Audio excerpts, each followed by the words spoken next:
إلهي واسع. الرحمن الرحيم.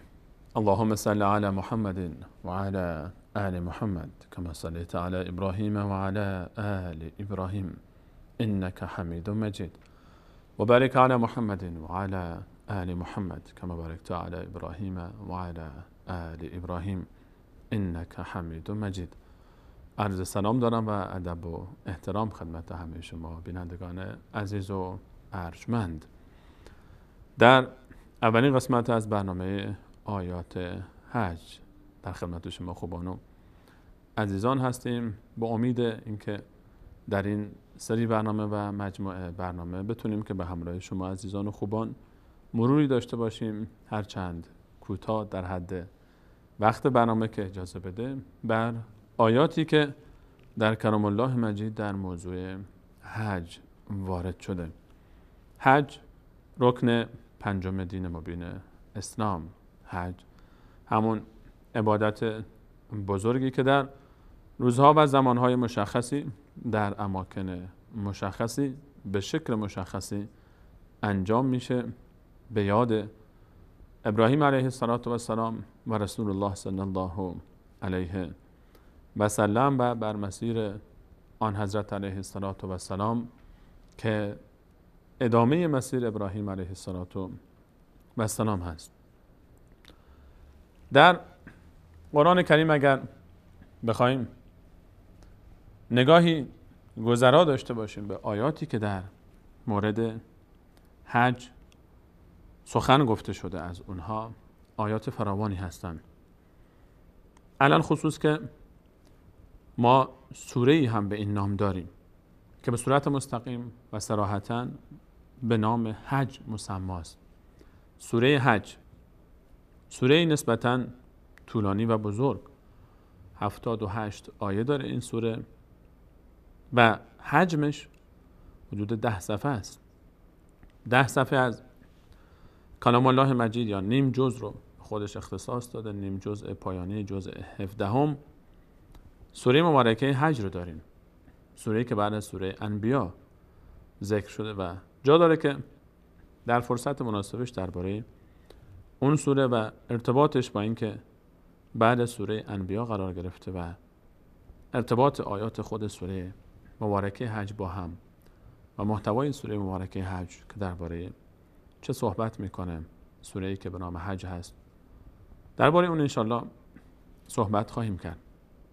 اما قبل از اینکه به سوره مبارکه حج برسیم و آیاتش، آیات دیگری هست که در سوره های دیگر قرآن کریم اشاره میکنن به موضوع حج و برای بررسی آیات حج نیاز داریم که به اونها یک نگاهی بیاندازیم، با اونها رو هم بررسی کنیم. آیاتی که مرتبط به تاریخ حج، آیاتی که مرتبط به مناسک حج. ما در سوره مبارکه بقره هم آیاتی رو داریم که درباره حج صراحتاً صحبت میکنه، آیه 196 به بعد تا آیه 203 که از مهمترین آیاتی است که درباره طریقه برگزاری حج، به احکام عملی حج و اهداف حج سخن گفته میشه در اون آیات.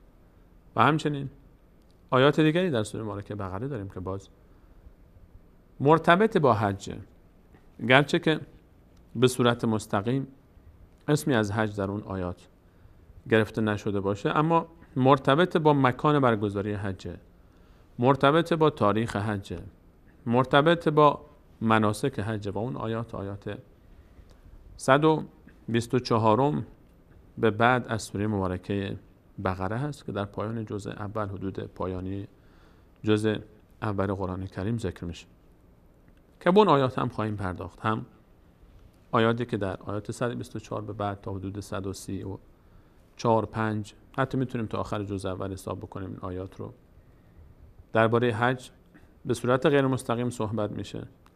و همچنین آیاتی که گفتیم از آیه 196 تا 203 از سوره مبارکه بقره با سخن میگه درباره حج به صورت مستقیم. و همچنین در سوره مبارکه حج که مسماست به این عنوان حج، که سوره حج هست، کلا نامش حج هست، در این باب هم انشاءالله صحبت خواهیم کرد. اما مناسب میبینم که در ابتدای این صحبت و سخن از آیه شروع بکنیم که در سوره مبارکه آل عمران قرار گرفته در 96مین ترتیب این آیات، یعنی آیه 96 سوره مبارکه آل عمران هست و در امتدادش آیه 97 هم مرتبط به موضوع حج و حکم حج در آیه 97 ذکر میشه. اما آیه 96 آیه است که اشاره میکنه به بزرگترین شعار، بزرگترین نشانه و علامت حج که همون کعبه مشرفه است. آیه‌ای که در موضوع حج و در باب حج از آیات کلیدی است که باید حتما به اون اشاره بشه و درباره اون صحبت بشه. آیه‌ای که سعی کردیم تا تصویری رو که خدمت شما میرسه هم مزین بکنیم به این آیه و بالای سر من نوشته شده. آیه 96 سوره مبارکه آل عمران هست. الله متعال در این آیه میفرماید اعوذ بالله من الشیطان الرجیم ان اول بیت وضع للناس للذی ببکة مبارکا و هدی للعالمین. همانا اولین خانه ای که برای انسانها، برای عبادت انسانها در روی زمین بنا شده، اون خانه است که در بکه هست. اولین خونه ای رو که الله تعالی میفرماید من برای عبادت انسانها این خونه رو روی زمین قرار دادم، خونه است که در بکه هست. بکه نام دیگر مکه است. تا همین بخش آیه رو اجازه بدید که با دقت بیشتری بهش بررسی کنیم، بهش نگاه کنیم و دقت کنیم دربارش.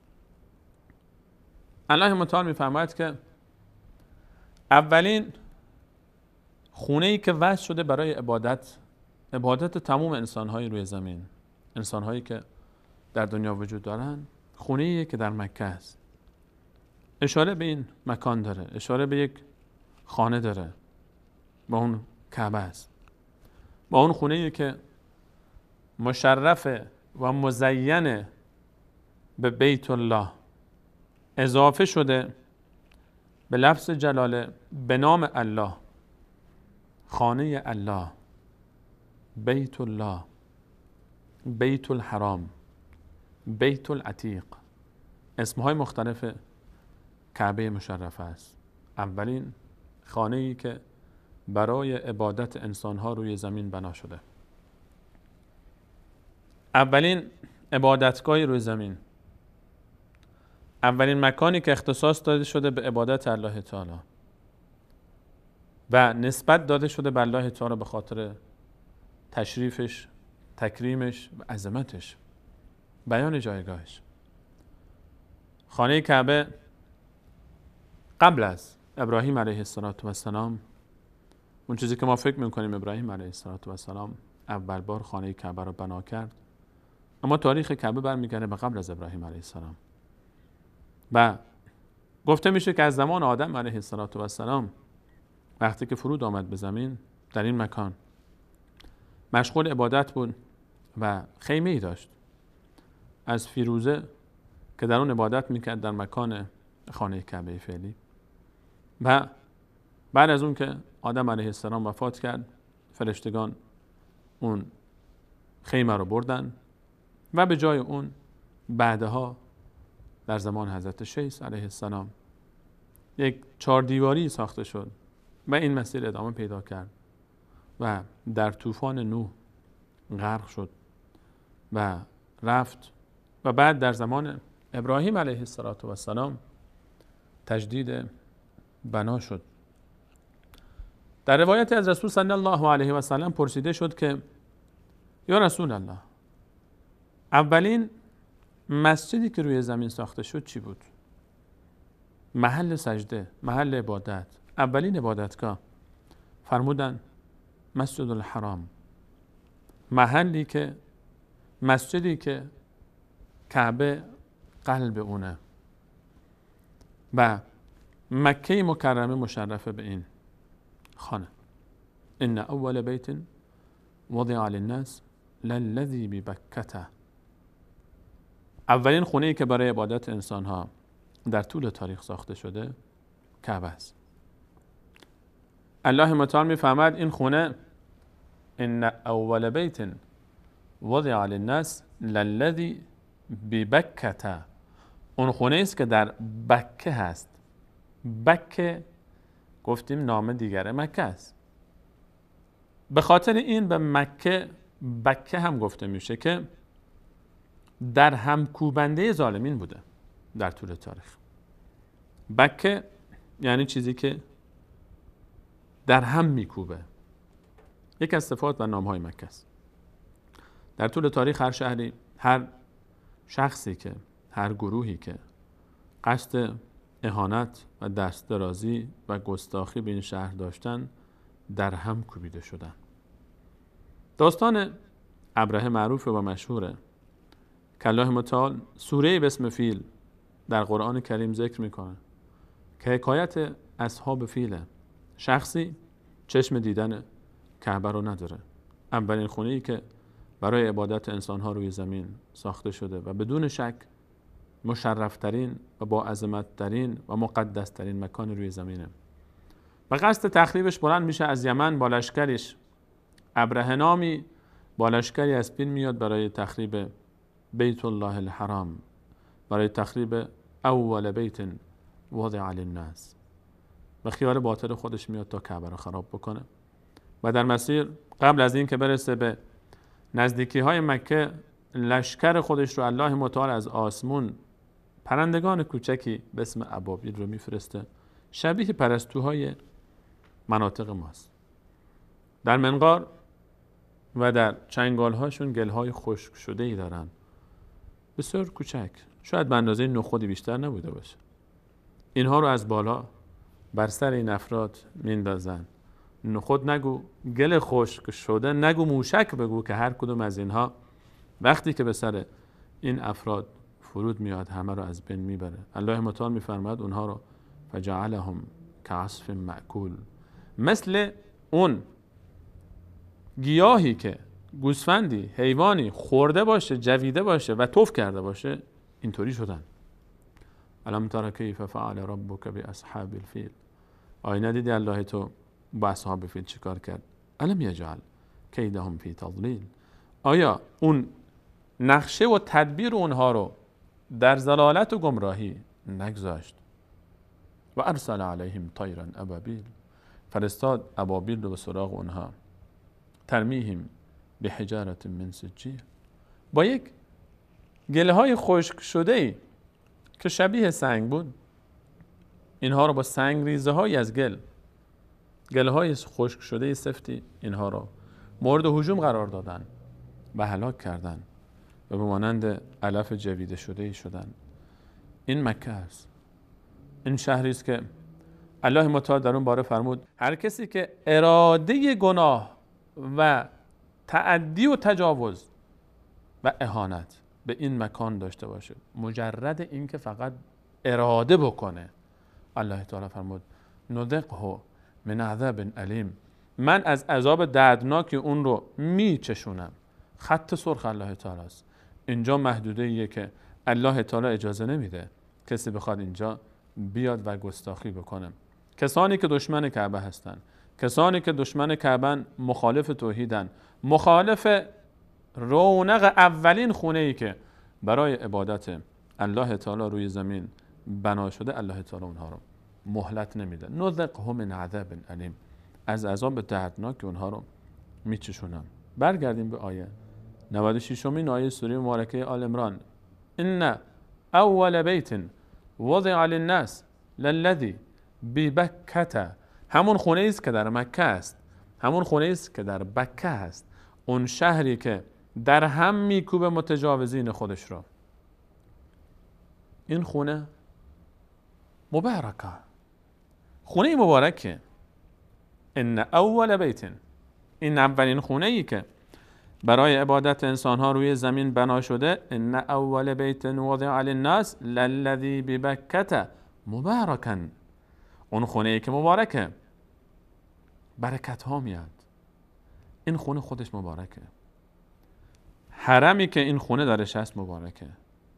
اون شهری که این خونه قلب تپنده اون شهر مبارکه. اون امتی که این خونه قبله اونه مبارکه. هر چیزی که به این خونه نسبت پیدا میکنه مبارک میشه، چون خودش مبارکه. برکت ها داره، برکت هاش سرشاره. برکت هایی که ماحول کعبه است بر هیچ کسی پوشیده نیست. آب زمزمی داره که هزاران سال روزانه هزاران لیتر ازش آب خارج میشه، چاهی که چند هزار سال هنوز خشک نشده، در حالی که چاهای دیگه شهر مکه همه خشک شدن. این برکته، این مبارکه. زمزمش شفاست.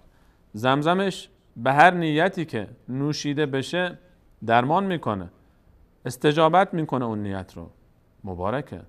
طعام تؤمن. به جای غذا هم میشه ازش استفاده کرد. تنها بهترین آب روی زمینه، چون کنار کعبه است، چون کنار اولین خونه ایه که الله تعالی برای عبادت انسانها اون رو قرار داده. این خونه مبارکه. انسان که اونجا میره تبرک میگیره، دینش برکت پیدا میکنه، دنیاش برکت پیدا میکنه.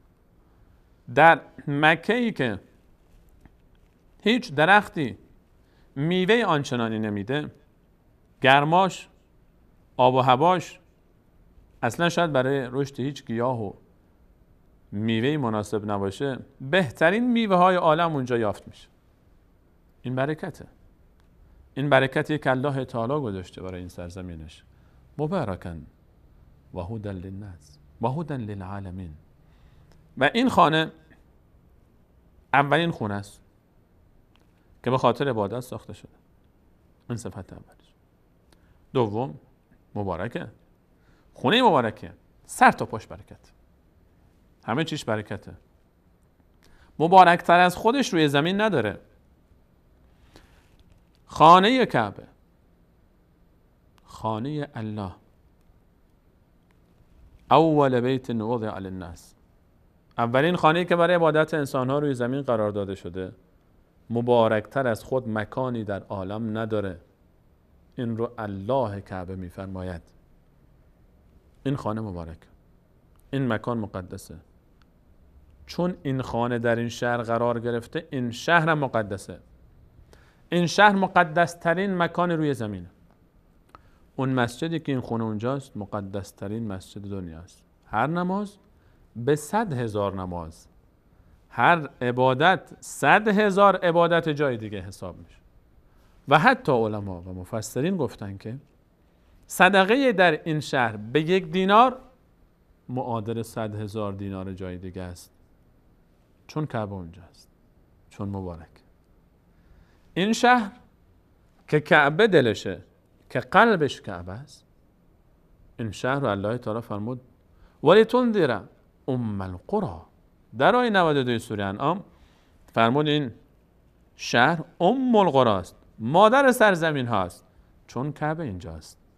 چون اولین خانه‌ای که برای عبادت انسان ها روی زمین ساخته شده اینجاست. اینجا کعبه است، اینجا مسجد الحرامه، اینجا حرم مکی است، اینجا مکه مکرمه است، اینجا ام القرى است. و نه تنها در روی زمین مقدسه که سقفش تا آسمان دنیا، آسمان اول، دوم، آسمان های دیگه که هستن، بر دقیقاً سقف کعبه زمین کعبه دیگه تو آسمان هاست. در سوره طور آیه 4 الله متعال از یک 4 دیواری دیگه ای سخن میگه در آسمان ها به اسم بیت معمور. قسم میخوره به اون خونه، والبیت المعمور، و قسم به اون خونه آبادی که در آسمان هاست. و رسول الله صلی الله علیه و سلم فرمود اگر اون خونه بیفته روی زمین، بر سقف کعبه شما فرود میاد. اون کعبه آسمان برای زیارت فرشتگانی که تو آسمان ها هستند. و حضرت علیه السلام فرمود روزی 70,000 فرشته برای عبادت داخلش میشن و وقتی که خارج میشن تا قیامت نوبت به اونها نمیرسه. اون بیت معموره، این بیت الله روی زمین و بیت معمور در آسمان، اینجا مکه مکرم است. اینجا اولین خانه‌ای که برای عبادت آسمان ها و برای عبادت زمینیان ساخته شده اینجاست. ان اول بیت وضع للناس للذی ببکة مبارکا و هدی للعالمین.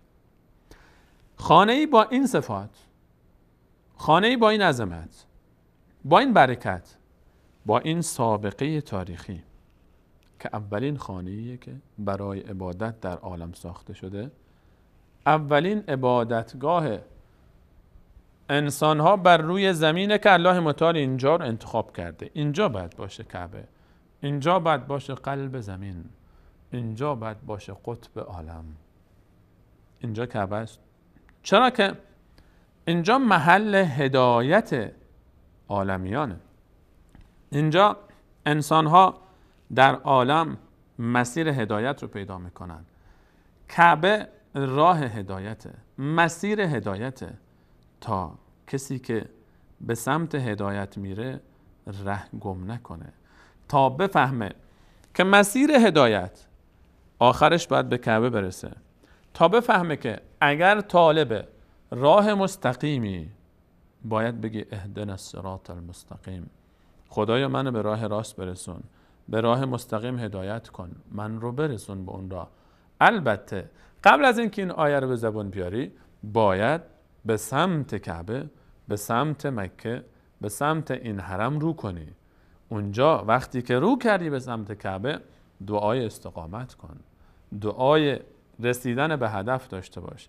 اگر میخوای بفهمی که آیا به مسیر راست داری میری، به بیراهه نمیری، راهی که تو میری تو رو به ترکستان نمیرسونه، نشانیش کعبه است.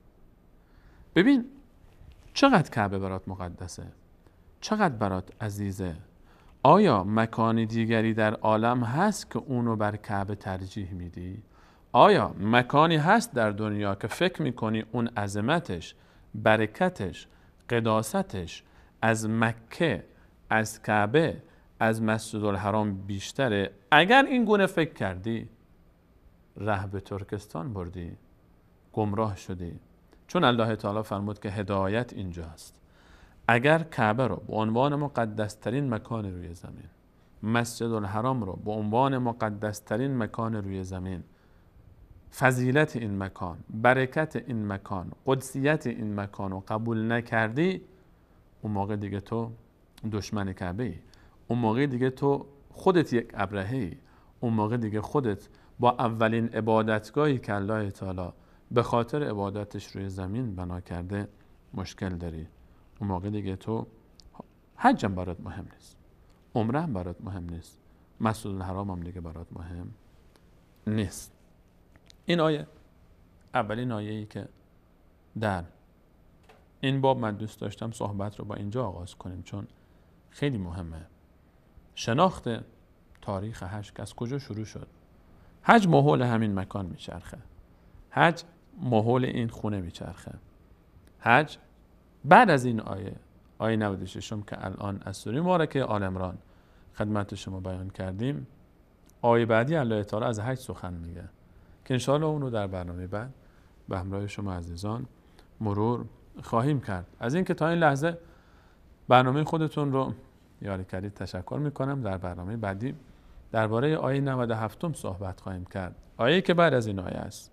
الله تعالی فرمود اولین خانه‌ای که برای عبادت انسان‌ها در زمین قرار داده شده خونه‌ای که در بکه هست. یعنی چی؟ مواظب باشید با این شهر دشمنی نکنید که تباه میکنه شما رو، از بین میبره شما رو. مبارک و هدایتی است برای عالمیان. آیه بعدی رو در برنامه بعد به همراه شما عزیزان مرور خواهیم کرد. الله یار و نگهدار شما.